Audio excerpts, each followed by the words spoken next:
Okay guys, make sure to like, comment, and subscribe. Now, fasten your seatbelts. Here we go. Alright guys, I'm back, you're back, we're all back. Let's do the news. It is July 8th and it is 10:09 p.m. Eastern Time. I know I'm getting a late start again, but at least I'm getting a start, you know. So it's been one of those days. I don't know about you guys, but this has just been a day. Anyway, I will not bore you with the details, I promise. Anyway, I do have some people that I want to thank before I get into the news because I don't want to forget them. And the following donated via coffee: Nilda Tull, Lisa Jones, Triple H, that's Heather H from Houston, Anon, Brian Anon, Stacy, Chris Anon, and Thomas J. Youngman. Also picked up a new Patreon subscriber, Betty Davis. Gee, that name sounds familiar. I don't think it's the Betty Davis, though. I think Betty Davis is long gone, if I'm not mistaken. All right, well, thank you guys. I appreciate it so much. It does help keep me doing what I do, and yeah, goes to support the channel. So let's go on now, and let's just, as usual, it's not in any particular order. We are caught up to date with Q, so there is just news tonight, and let's get started. Okay.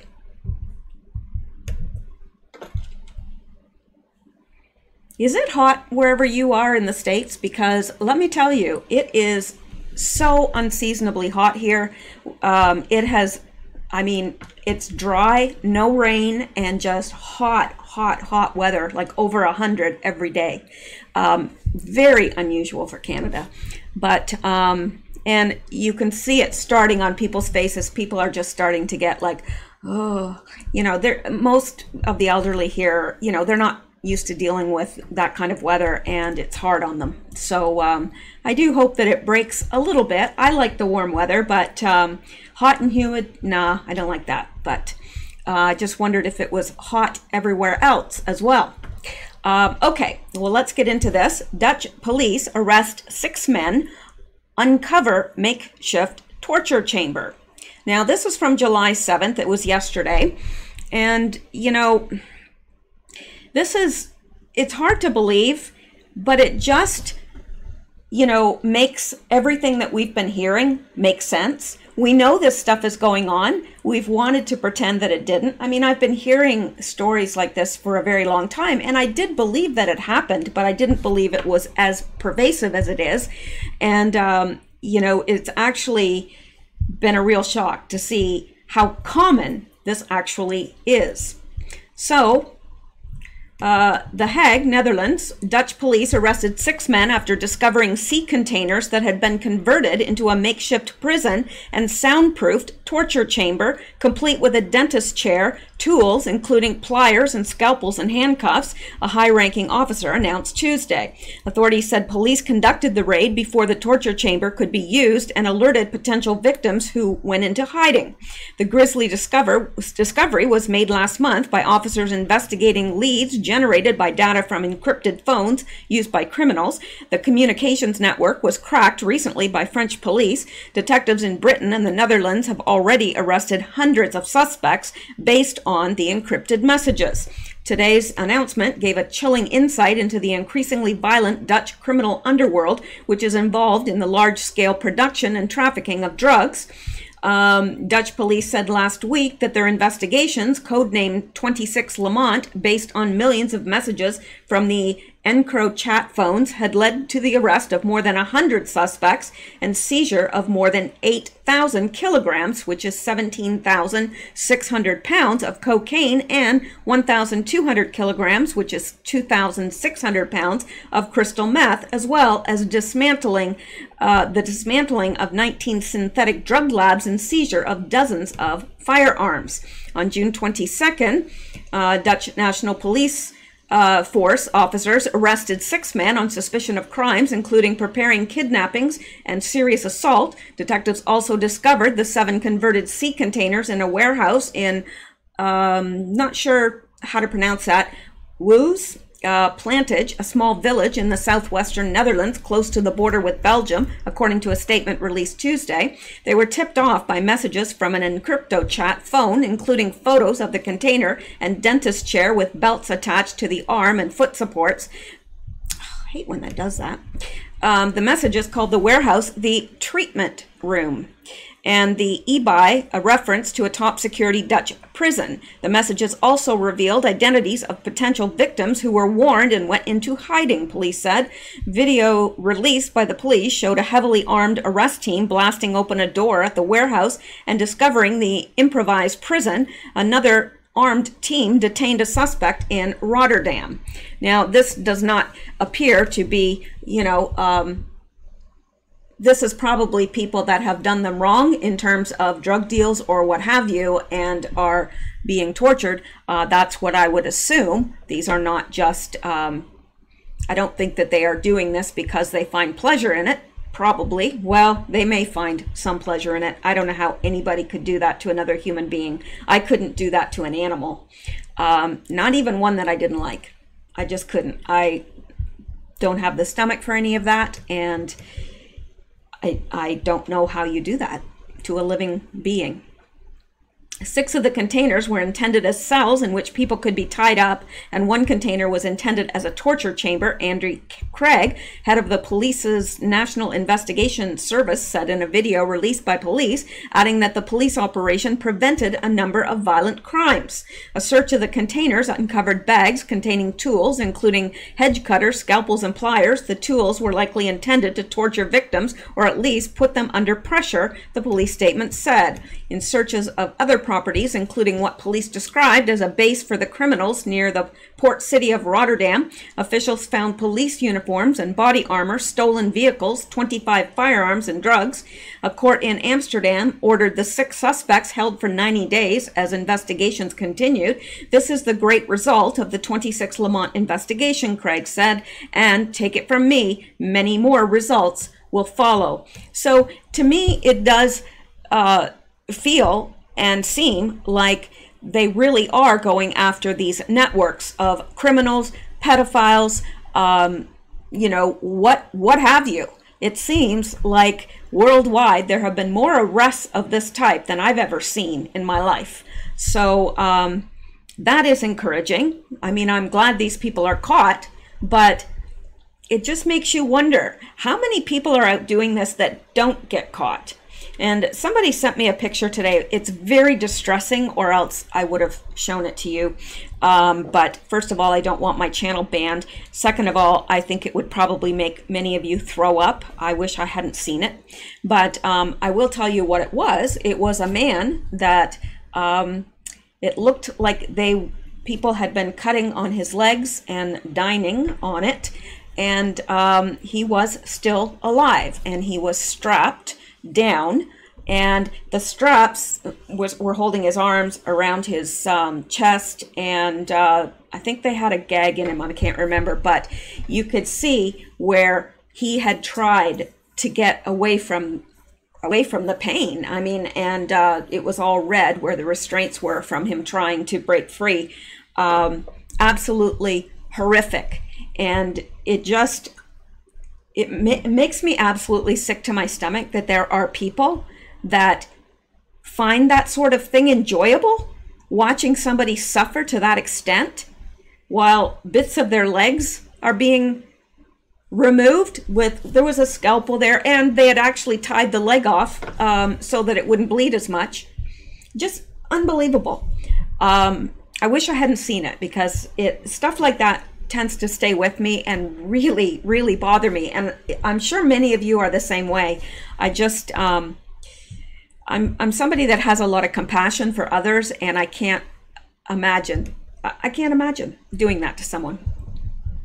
All right. And I don't even want to imagine it, really. All right, let's go back now and see what else we can get into. Yeah. Excuse me. Well, this is from The Truth About Guns. I've never been on this website before, but this is the article they have, and I think it's interesting. You can tell me what you guys think. Some of you are much more, you know, into the gun culture than I am. I mean, I'm all for guns. Absolutely, I am. Especially, you know, like I lived alone in big cities in the States, and yeah, I found that it's a little comforting to have a gun there. So anyway, Atlanta armed Black Panther marchers were actors dressed in costumes. Now, that's interesting. Wouldn't surprise me in the least. They said they were Black Panthers, and they looked the part with all black attire and black berets adorned with a cat head patch. Their leader was a tall, thin black woman armed with an assault rifle and a determined look. Photos of the group popped up in local news outlets, including the Atlanta Journal-Constitution, but also in the British tabloid press.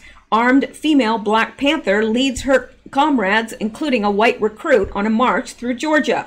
The Daily Mail wrote in an online story about the June 3rd demonstration in Decatur.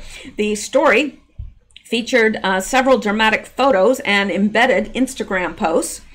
It's easy to see why the group attracted attention. In a moment of fury over police shootings of black people, the group was perfectly cast, maybe too perfect. Within a few days, an activist on Twitter sussed out that the group was comprised of models and actors from Atlanta's film and entertainment industries. A Twitter user who goes by Wolf the Red identified them for their Instagram accounts, where he found the group modeling haute couture or publicizing their film credits, but zero prior demonstrations. No posts with guns, no calls to action.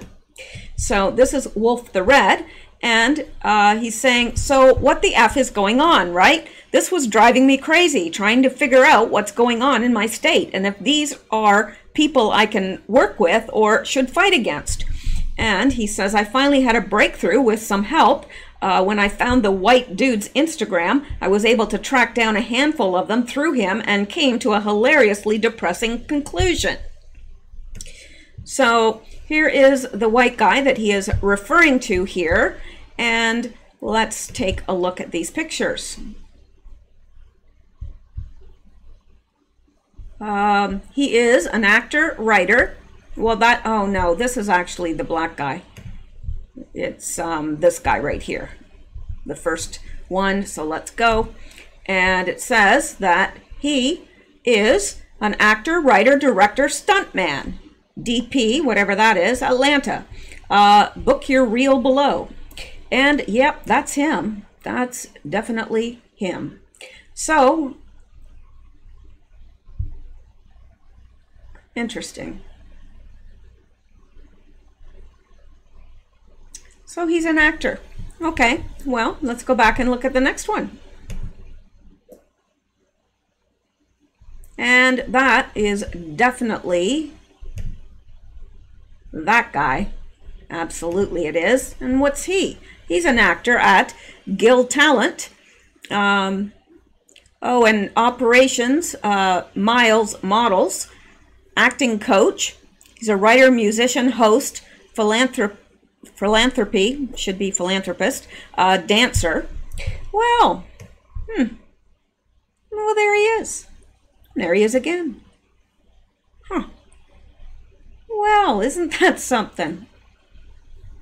You wonder why they would want to fool us.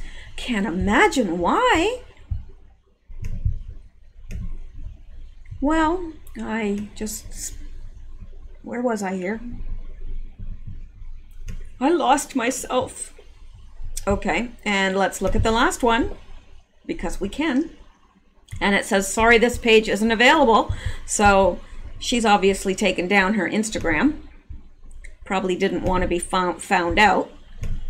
Anyway, let's continue on down here.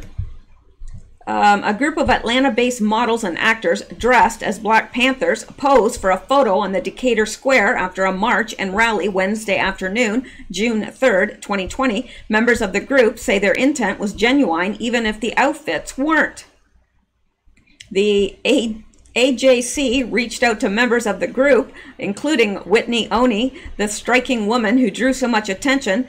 Oni, an Atlanta-based graphic designer and model, said the recent protests were not her first time taking to the streets.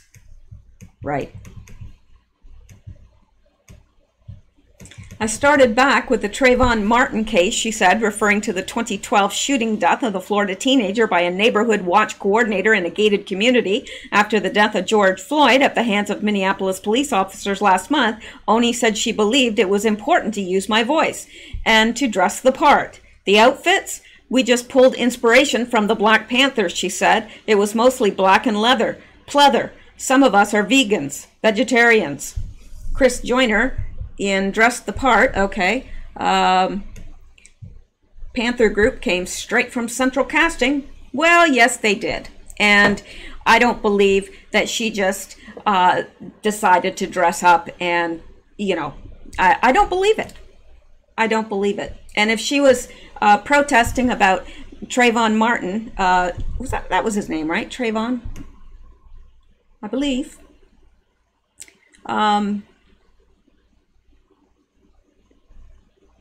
Yeah, Trayvon Martin.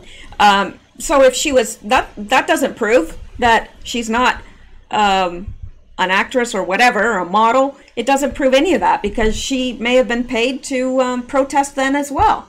So we know these people are being paid. And isn't that interesting that these are all actors? Well, in her case, she is a model. Hard to believe, isn't it? And yet it's not. It really isn't. You don't know anymore what is real or what is not. And that is what is so exhausting to so many, because we never know when we see something. Is that real or is it faked? Is it a posed photograph? I remember when I was in school, and I, you know, have an art degree, and along with 2 other degrees, but you know, I remember taking photography, and they were asking us, can photos lie? Because it's actually taking what you see. But yes, photographs can lie, absolutely. Just because something looks a certain way doesn't mean it is. And they gave us several examples, and I realized then that we were really being, I mean, I knew it before, but seeing pictures of things that had actually, you know, happened and were in the press, but seeing what actually happened convinced me you can make anything look like anything. And you get, you know, some people, you dress them in the Black Panthers costume and put some guns in their hands, and is anybody going to know the difference? No, unless they research it well. And I think people are getting fatigued having to do that. You just don't know. And here today, I went out, and actually there was a lady in the grocery store, and I mean, it's sweltering hot here. She's overweight, and she's elderly, and she's got this mask on, and I could see right in front of me, we were waiting to get in line for the cashiers. It's ridiculous what you have to do here. And anyway, I could see that. I thought, she's gonna faint. And I said, are you okay? And she said, I'm so hot, I can't breathe with this mask on. And I said, take it off. No, we're supposed to wear masks. Take it off. And I said, nobody is even close to you. Take it off so you can breathe. And she did. And she was like, I mean, there's just sweat rolling down off her face. And I'm thinking, you know, she's restricting her oxygen flow because she had a really thick rubbery mask on. And I'm thinking, my gosh. And now they told me when I went in the grocery store, they said, oh, as of Friday, you won't be allowed in without a mask. So as of Friday this week, if we even are out of the house, we have to have a mask on. So I guess I'll be doing a lot of my shopping online. This absolutely makes me so irate. Absolutely, positively makes me irate.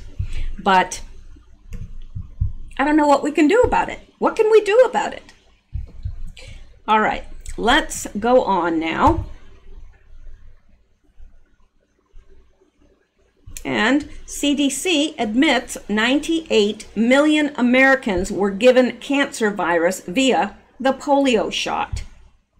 Now, this is an old article, okay? So I'm not making any bones about it. This is an old article, but I think it's interesting. And I had not seen this before, and I thought probably you guys haven't seen it before either. So if you have, and this is old news to everyone but me, I apologize sincerely. But this is not good. It's from 2015. CDC has admitted between 1995 to 1963, over 98 million Americans received one or more doses of a polio shot, which was contaminated with a cancer-causing virus called simian vacuolating virus 40, SV40. The CDC quickly took down the page along with Google, but the site was luckily cached and saved to symbolize this grand admission.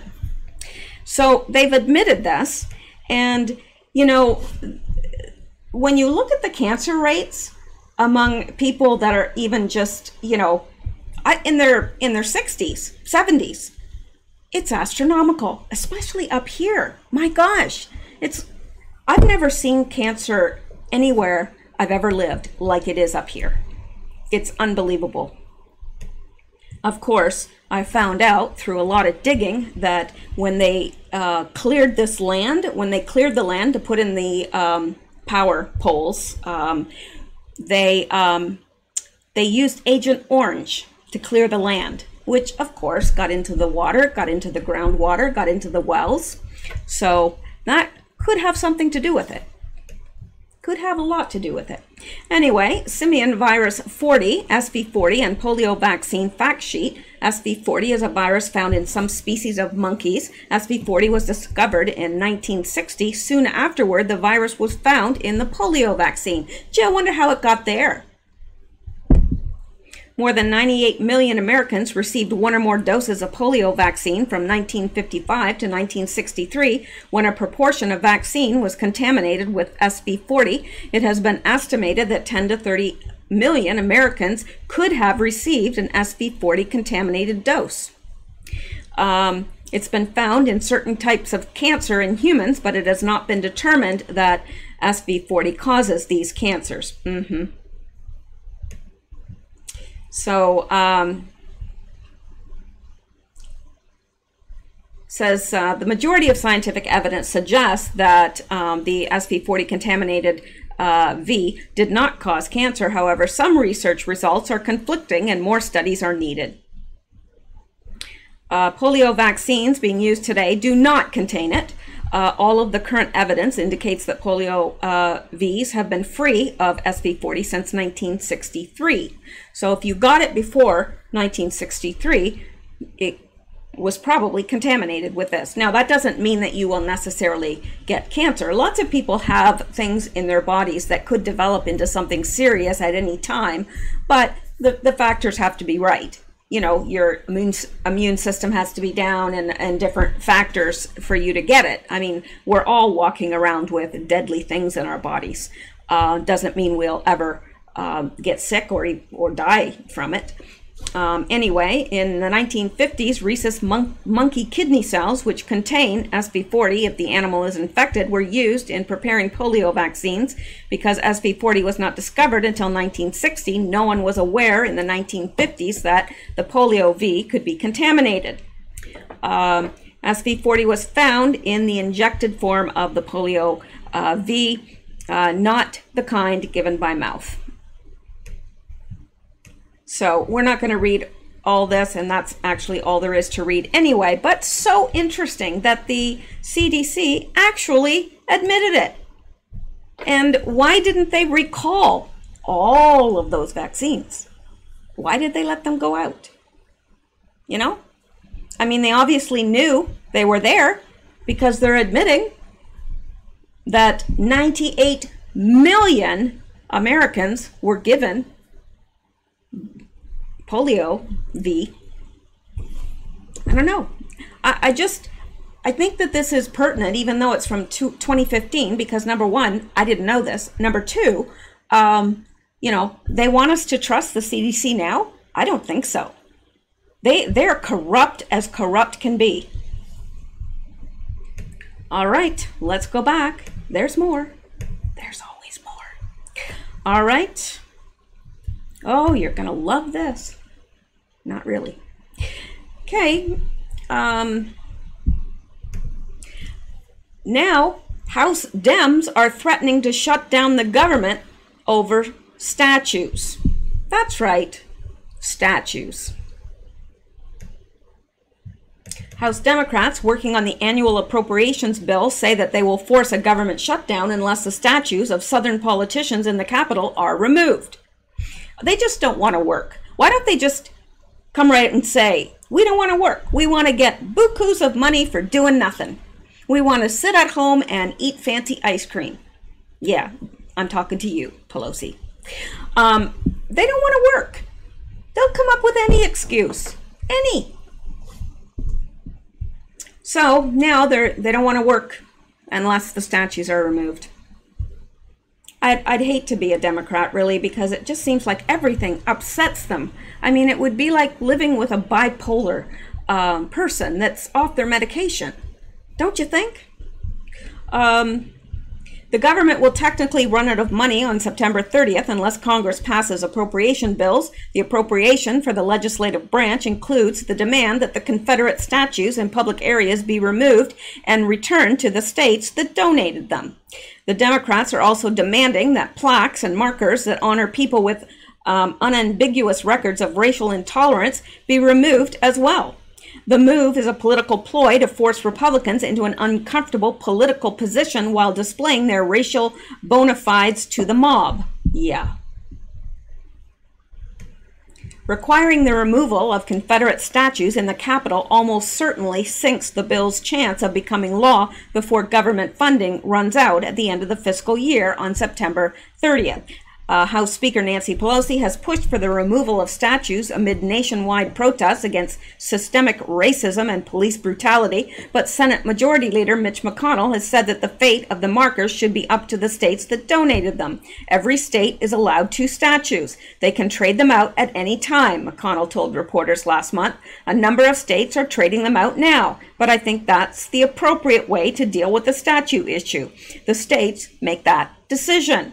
That makes sense to me. That sounds reasonable. Perhaps Pelosi and the Democrats can invite the mob to remove the statue themselves. It doesn't appear there will be anyone to stop them as Capitol Police are being reformed to reflect the new reality. House Democrats want to flat fund the Capitol Police at $464 million and aim to increase transparency by urging the force to create a system for public information requests similar to the Freedom of Information Act process. They would also call on the Capitol Police to report on diversity in the ranks and racial profiling, as well as further explain their jurisdiction and review Inspector General reports to decide what can be made public. McConnell is right, of course. If the states want to remove the statues, let them. I doubt more than a handful of people ever heard of Uriah Milton Rose of Arkansas or Edward Douglas White of Louisiana, and that includes people in Arkansas and Louisiana. But Pelosi and the Democrats want to throw their weight around and they're picking on statues, especially since they can't defend themselves. It's a pretty safe bet. There are 11 of the offending statuary in the Capitol, plus several plaques, including tributes to Charles Aycock, John C. Calhoun, James Paul Clark, and Roger B. Taney. The House will hold a separate vote next month to remove the marker honoring Taney, a former U.S. Supreme Chief Justice who never should have been honored in the first place. He gave the majority opinion in the infamous Dred Scott decision, which ruled that blacks could not be citizens and slavery could be allowed in the territories, a decision that's a stain on the court to this day. Now, I can believe, I could see removing that plaque. I really can, absolutely. But come on, it's getting ridiculous. Another page or two in the history books is being ripped out, and if the Democrats achieve power, expect a lot of book burning parties. Oh yeah. And here's the thing. Okay, yeah, I don't think anybody, can make an excuse for Roger B. Taney if that's true. And it is, because that's, that was his decision that they shouldn't be citizens and that slavery should be allowed. I mean, that's absolutely despicable. But shouldn't they leave these things as a permanent reminder of our history, not to repeat it? It doesn't mean that you have to agree with it. I don't think anybody agrees with that. Who would agree with that in this day and age? No one. I can't think of anyone that would be, saying blacks shouldn't be citizens or there should be slavery allowed. Like, come on. But shouldn't we be allowed to know that that type of racism existed? Really? It's a blight on America, yes, but, if we forget it, if we take down every single reminder of racism, then aren't we doomed to repeat it? I think, where did everyone's minds go? Because I feel like I'm out here floating in the ether, and I'm seeing these things and everybody's saying, what? I don't see it. What are you talking about? What's wrong with that? I feel like I'm losing my mind. I really do some days, because I think, doesn't everybody see this? No. What are you talking about? See what? I'm sure you guys run into the same thing. You've got to. But I just wonder, like, where did everybody's minds go? Are they doing something to us? I mean, my mind really goes there. Are they sending out frequencies? Are they, doing something? Is it 5G? What is wrong with people? Nobody's acting normal. Whatever normal is. And I'm so sick of hearing the new normal. One more person says that to me. I don't know what I'm going to do, but it's not going to be pretty. Oh, all right, let's go back.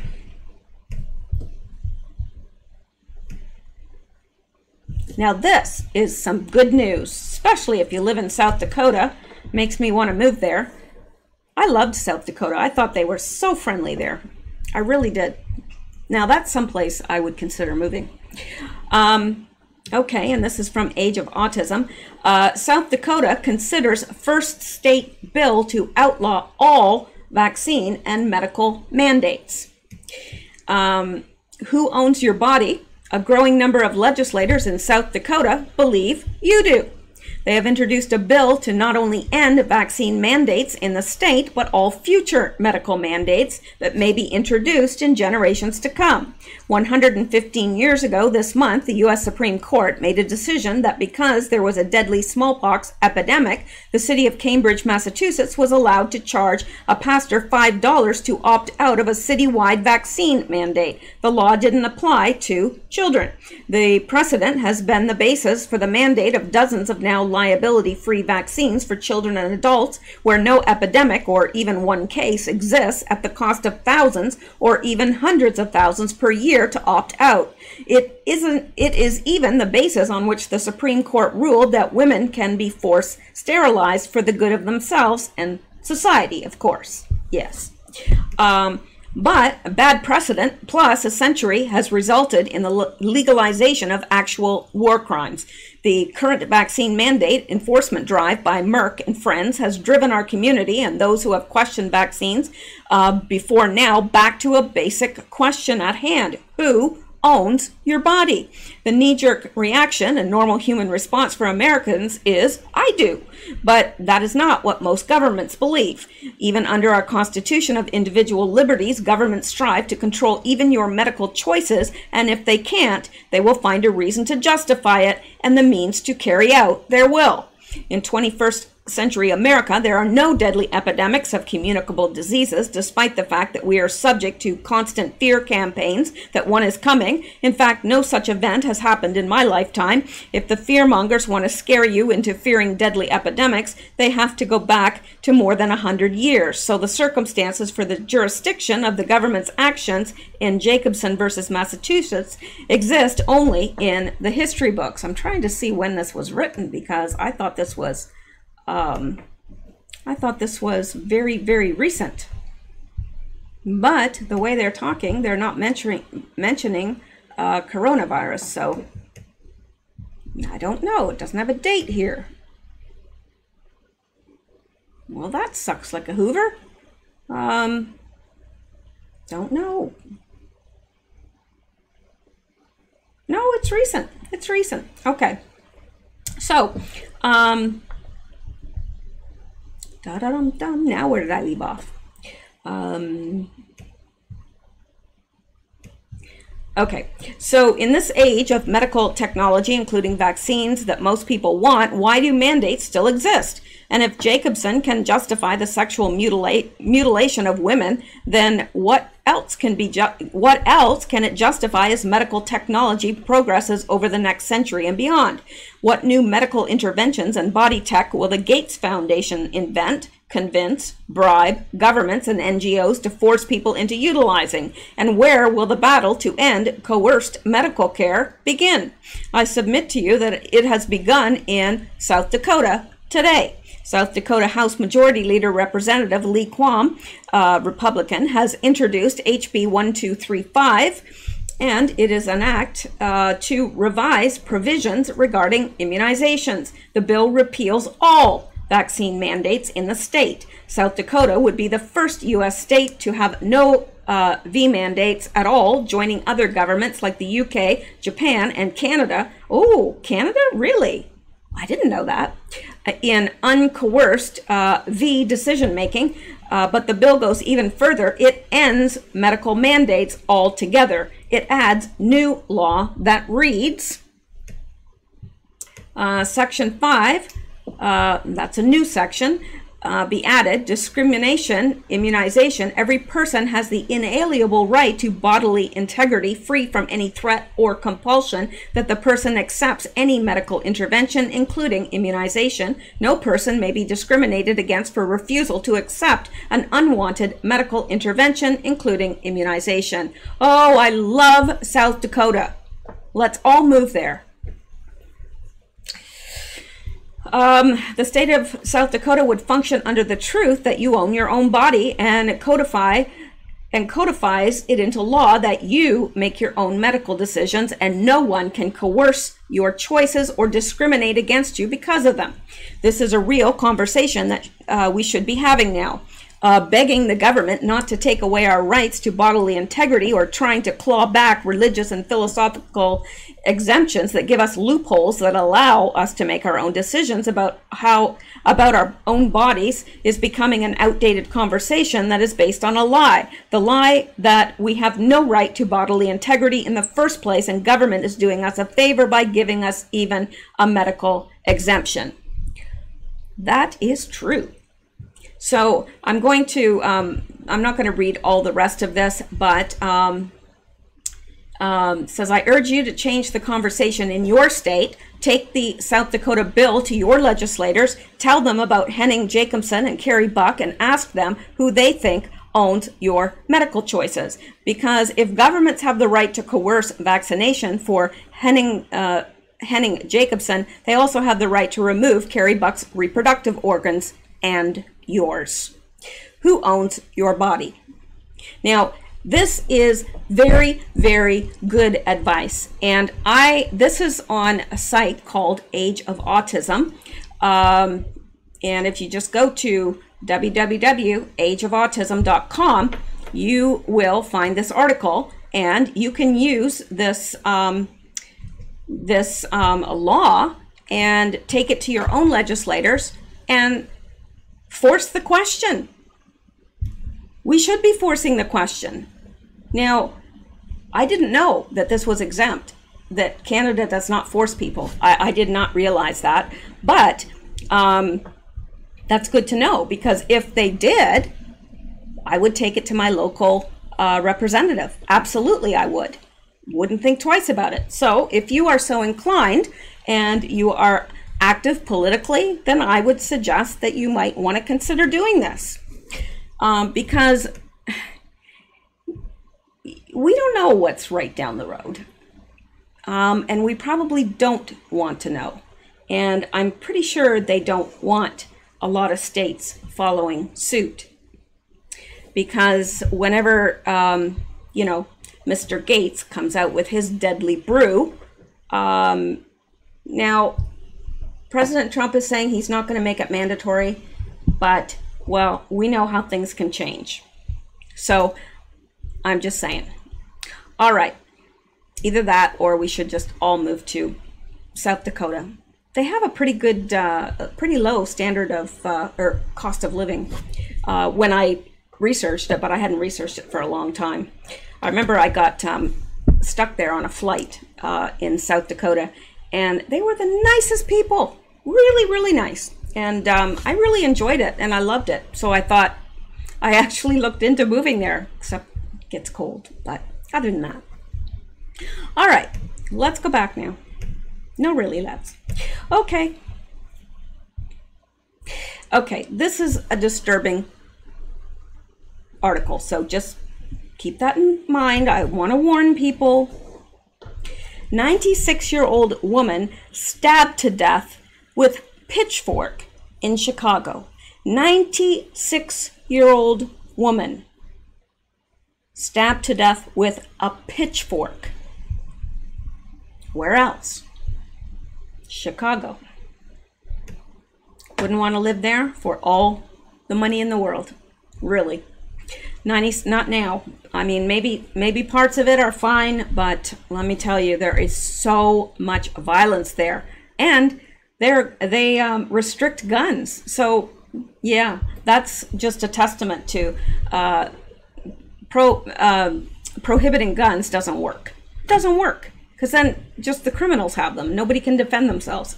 96-year-old woman was stabbed to death with a pitchfork Tuesday in Chicago, according to local police. A 57-year-old woman was seriously injured in the struggle, and a 41-year-old man has been taken into custody. The dispute, police said, was a domestic one, but they have not released a motive or any further information on the relationship between the suspect and the victim. Now, I just thought that really caught my eye, and I thought, now that is a bizarre story, if ever there was one. All right, well, let's go back. I think I might even get through all this tonight. Okay, yes, and look at this. Former CEO of Reddit, and we mentioned this, I think, yesterday, Ellen Pao and Cindy McCain both admit they knew Maxwell supplied underage girls for sex. Really, and they didn't think that that might be important to mention to someone, like perhaps the FBI? Apparently not. Must be so normal in their world that they just, oh, well, yeah, everybody knows, yeah, what's wrong with that? They knew Maxwell supplied underage girls for sex. The former CEO of Reddit, Ellen Pao, and Cindy McCain both admit they knew Ghislaine Maxwell was supplying underage girls for sex. Ghislaine Maxwell, who has been indicted on multiple charges in connection. Okay, and we know this already, so we already know what she's charged with and all that. But this says former Reddit CEO Ellen Pao has admitted on Twitter that she and others knew Jeffrey Epstein's alleged madam, Ghislaine Maxwell, was trafficking underage girls for sex as far back as 2011. Pao attempted to walk back the statement and has since set her Twitter account to private following responses from an angry Twitter audience that was blasting her for not taking action. One user replied with a Me Too inspired statement saying, "Okay with it too." RT reports the bombshell remark was made by Pao on Monday, but she replied to a tweet mentioning the partner of the late Epstein and how it was considered cool back in the day to be invited to their parties. Maxwell was at the Kleiner holiday party in 2011, but I had no desire to meet her, much less have a photo taken with her, Powell said in a now unavailable tweet. We knew about her supplying underage girls for sex, but I guess that was fine with the cool people who managed the tightly controlled guest list. Well, sorry, but if you were there, you were one of the cool people, and you seem to be fine with it as well, Ellen Powell. You didn't say anything. They knew Maxwell supplied underage girls for sex. Tweets from former and Science said, I used to be kind of sad that I wasn't ever cool enough to get invited to some parties that people I know were invited to, but now I'm super thankful that I've never accidentally had a photo of me taken with Ghislaine. And Brick Suit says, I have no idea if you are still awake, but the tweet of yours opened Pandora's box tonight. Something EKP responded to you, got called out, tried some backtracking, damage control, and then just gave up and quickly set her account to private. Yeah. And Cindy McCain knew. Cindy McCain, the widow of the late Senator John McCain, admitted, we all knew about him, Epstein. She blasted authorities who were afraid to arrest convicted sex trafficker Jeffrey Epstein, even though everyone knew what he was doing. Epstein was hiding in plain sight, said Cindy McCain. We all knew about him. We all knew what he was doing, but we had no legal aspect that would go after him. They were afraid of him. For whatever reason, they were afraid of him. McCain's comments came after she was questioned by an attendee during her appearance at the State of the World 2020 conference in Florida. So everybody knew but did nothing. And, you know, I would be very interested in seeing if she attempted to tell anyone about it, if she attempted to get anybody to take it seriously, or just figured, nah, you know, everybody knows. So, yeah. All right, well, enough of that. And let's go back, because we can. All right, this says good news. I can't imagine what would be good news right now, but it must be, because I said it was. Oh, yes, and this is good news. It says, see these two men? They are Marcus Harvey and Trey Jones from Marion, Indiana. They should be on the news nationwide. But they aren't. The other day, they kicked through the door of a house that was fully engulfed in fire, and then risked their own lives to go inside and pull the occupants out. One occupant was taken to the hospital, but he is alive. Both would be dead right now if it weren't for these two men. Neither one hesitated. Neither one gave a thought about skin color. They just did what they thought was right. These are the heroes that the media won't show you. Now, why the heck not? In this age of bad news, why wouldn't they put these two young men on the news? It should be everywhere. They risked their own lives to kick in a door that was fully engulfed in flames to save two people who, from the sounds of it, were white. Not that it matters. Not that it mattered to them. But I just think that this is just awesome. And good for them. Good for them. So often you hear about, you know, the bad things. But I want to hear more of this stuff, don't you? I really do. So when I find it, I'm going to highlight it. Because we all need a little bit of good news these days. I think everyone could agree with that. All right. Oh, yes, this is a big whoa. And this is by the DC Patriot. Okay. Civil rights activist Leo Terrell vows to vote for Trump, urges other black Dems to follow. Wow. Leo Terrell has been a civil rights activist for more than 3 decades, as well as a consistent Democrat voter. And while Democrats are the party of the KKK, Jim Crow laws, segregation, an institutional racism party. Elders figured out a couple of decades back that they could erase their racist past by embracing minorities. Some call that evolving on the subject of race. Others, cynical veteran politicos like myself, for instance, would call it political opportunism. Either way, it's worked out pretty good for the Democrats. Today, much of the Old South is dominated by the Republican Party after being in Democrat hands for 100 years. So it's been pretty easy for the Donkey Party, with a huge assist from the mainstream media and left-wing academics, to tar and feather the GOP with a racist past. Yes, the party of Lincoln, emancipation, and the right to free slaves, and the fight to free slaves. In any event, Terrell has seen this evolution too, and he's had enough of it. His Democrat Party, or at least the one he thought used to exist as the party of civil rights, has left him, having been hijacked by men and women who have far more in common with Karl Marx and Vladimir Lenin. And now he's bailing. Terrell has pledged to back President Trump, the racist bigot, in November, a massive change of heart that could be viewed as a major shift in attitude toward older Black Americans who may also feel like their party has left them as well. I have 30 years invested as a civil rights attorney, public school teacher, as you mentioned, and I'm frustrated and disappointed in the Democratic Party and the left. I mean, it really started a couple of weeks ago when Joe Biden made that comment, that awful comment, that insulting comment, that if you vote Republican, you ain't black, Terrell told Fox News host and famed constitutionalist and author Mark Levin on Sunday. He called the Black Lives Matter movement one that has been hijacked by the likes of profiteers and extremists like Al Sharpton.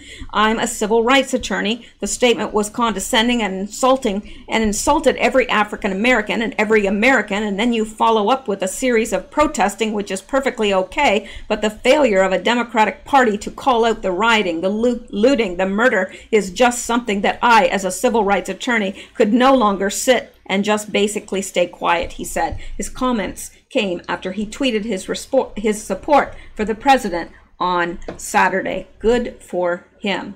If the presidential election was held today, I would vote for Donald Trump. America is more important than party loyalty, Terrell tweeted, which was well received among Americans who share similar concerns and ire at a Democrat Party that celebrates socialists like Alexandria Ocasio-Cortez of New York and harbors blatant anti-Semites like Reps. Rashida Tlaib and Ilhan Omar.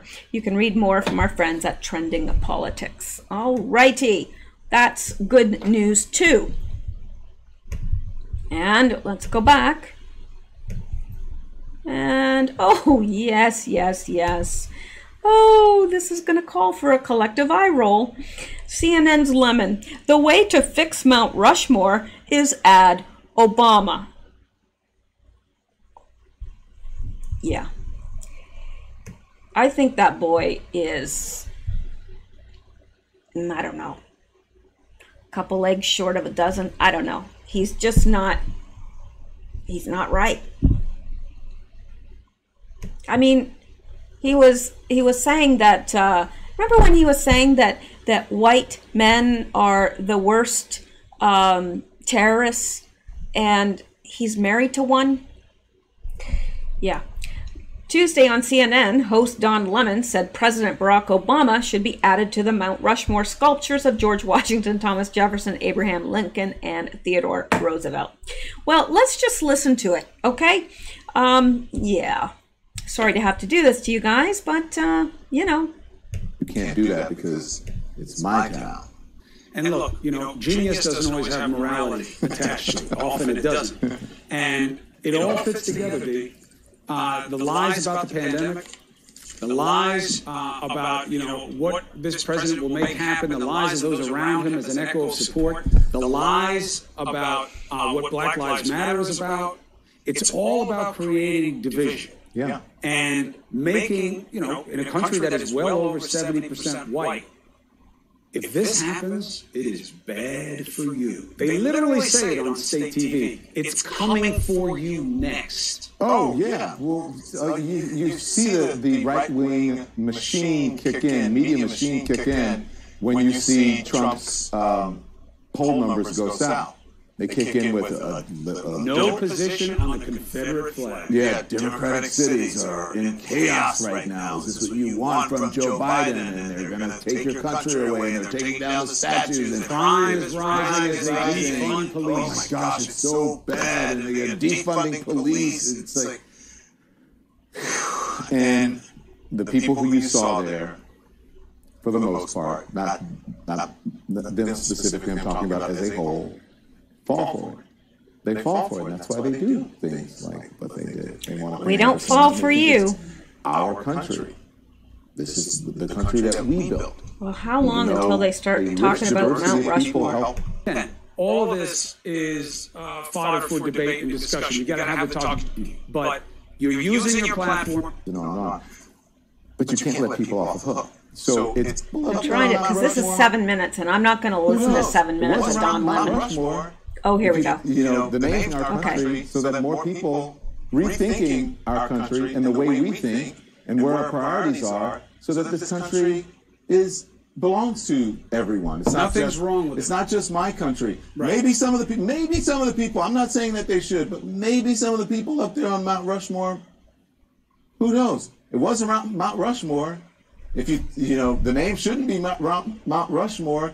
If you talk to Native Americans, right, they say it is stolen land. It was only Mount Rushmore 40 years before they started to carve presidents' faces in it. And no one got any money for that. And the person who was behind that was one of the founding fathers, or right, was a president. Was a president. Was a president. And so I think that you're totally right. I think the premise is where we're going to have to work towards, which is if we all decide.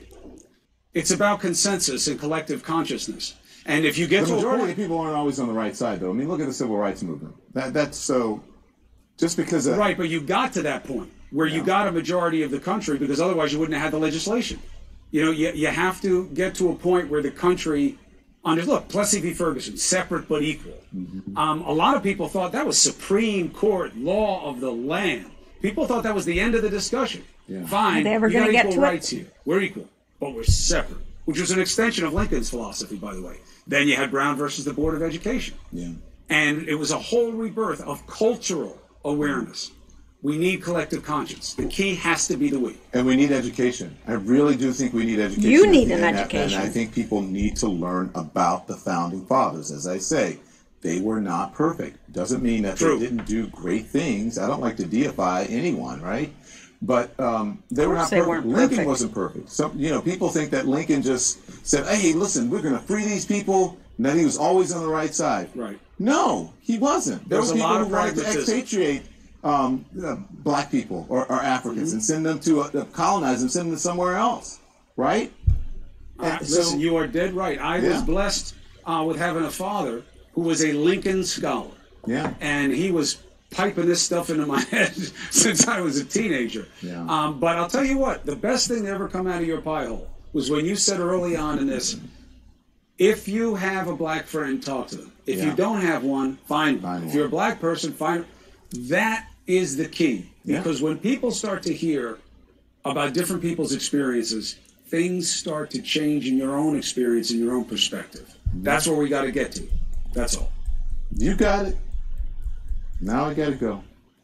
I'll be watching. You better watch. Make your witness. Thank you, Chris. No, you're exactly right. We all need to do that. We all need to sit down and have these uncomfortable conversations. You're going to really enjoy my next podcast. We talk all about this. And then we'll talk about it on the show. We'll play some of it in this handover that we do, but I got to get to the show. Thank you, sir. Have a good night. Be safe. I love you, Don Lemon. I love you as well. You know what? I didn't hear it in there, and I probably missed it when they were talking about Mount Rushmore. But you know what? I've had enough of those clowns talking. And this guy's feigning all over him. I mean, he just basically slobbered all over him. These people, I don't know. Says, while discussing a California couple charged for painting over a Black Lives Matter mural, Lemon said, "You see the right-wing machine kick in, media kick in, and see Trump's poll numbers go south. They kick in with Democratic cities that are in chaos right now. Is this what you want from Joe Biden? And they are taking your country away.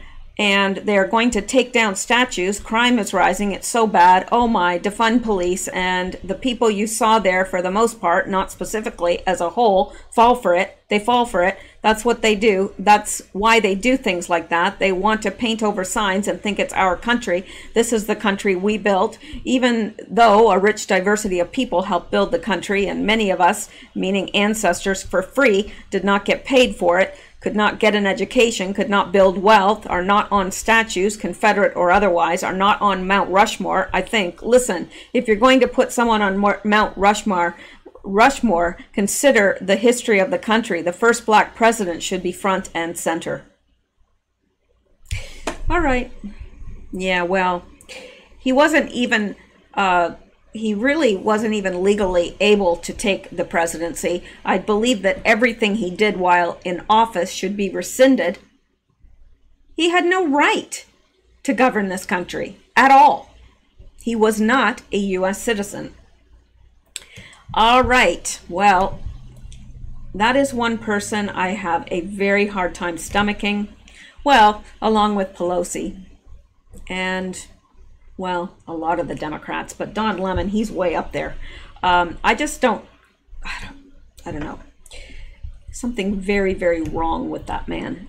All right, this by Candace Owens.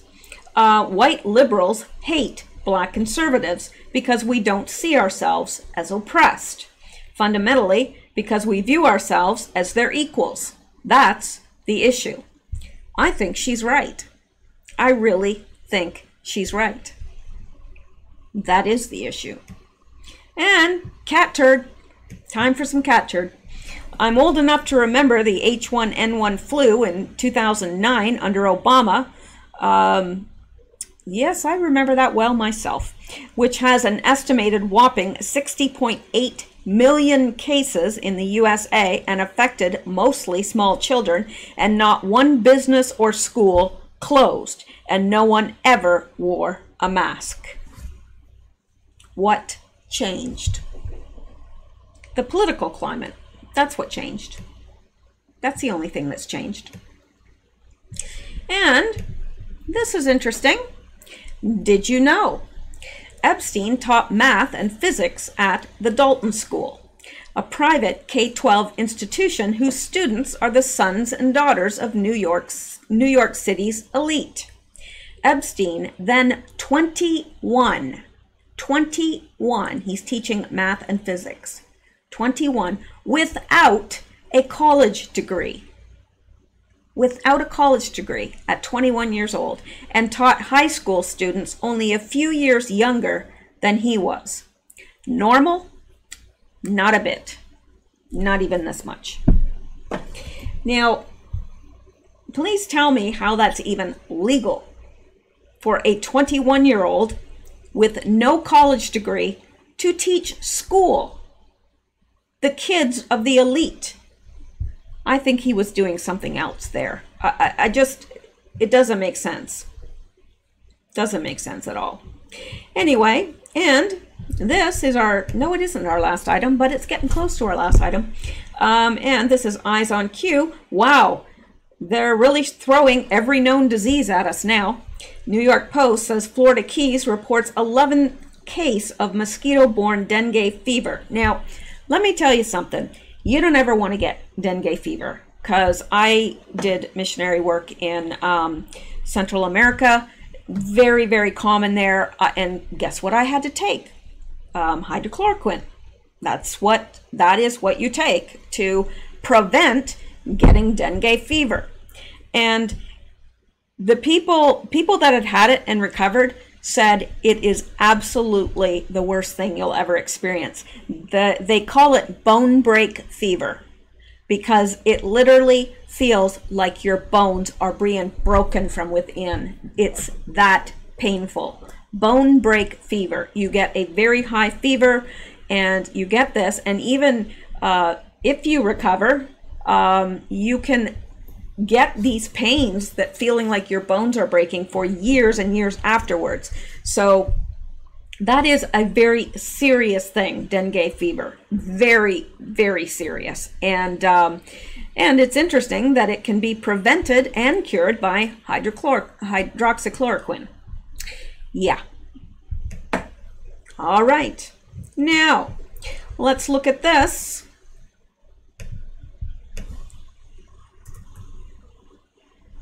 This is Real James Wood status. And he says, doesn't anyone care enough for this poor fellow to stop this? It's beyond politics now. This is cruelty. And I agree. I agree. I do think it's cruel, and I cringe every time I see him talk.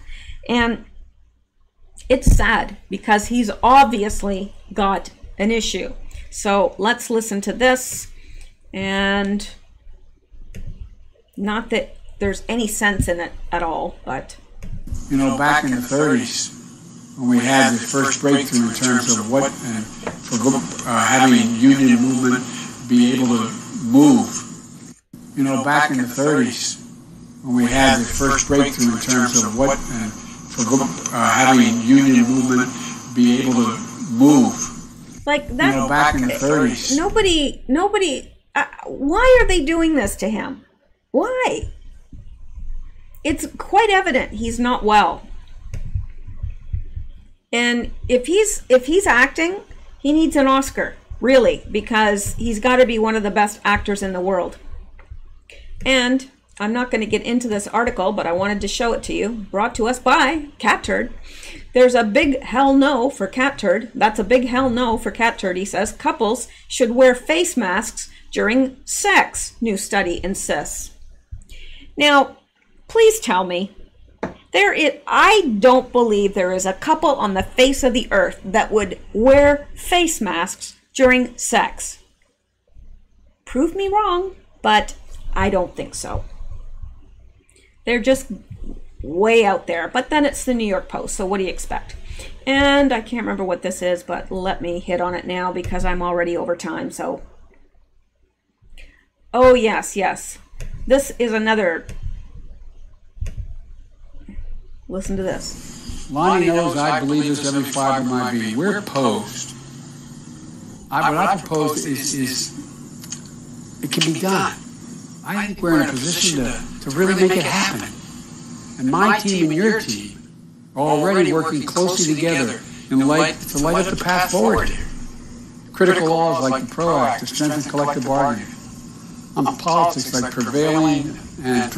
Look, yes, I'm taking too much time, but, you know, Lonnie knows I believe this every fiber of my being. We're opposed. And this by the Trump War Room. Biden says, I believe this every fiber of my being. We're opposed. What I proposed is, long pause, it can be done. Eventually, he gives up on trying to read what's in front of him. And hashtag barely there, Biden. Well, I just, at this point, as I said, it's cruel. It's cruel. I don't know any other word for it. And we've got one last item that I'm going to go to, and then we will be done for tonight anyway.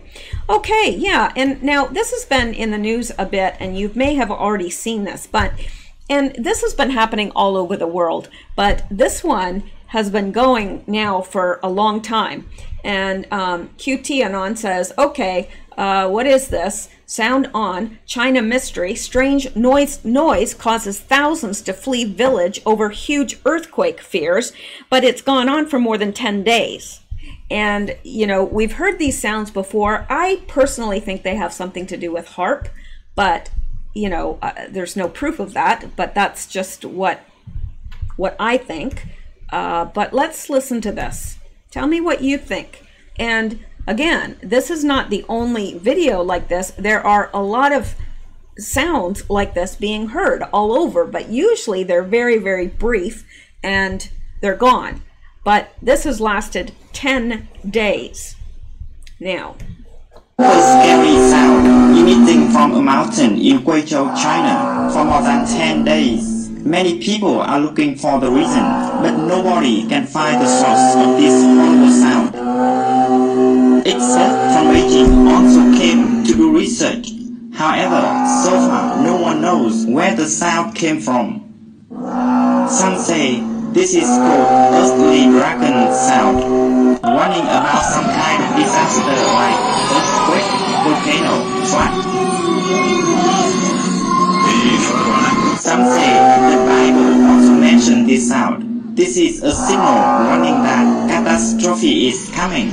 Many say this is the sound of the people who died under the Chinese Communist Party dictatorship. In the last 70 years, the CCP has killed many innocent people. This is the sound from the hell. The gate of the house is open.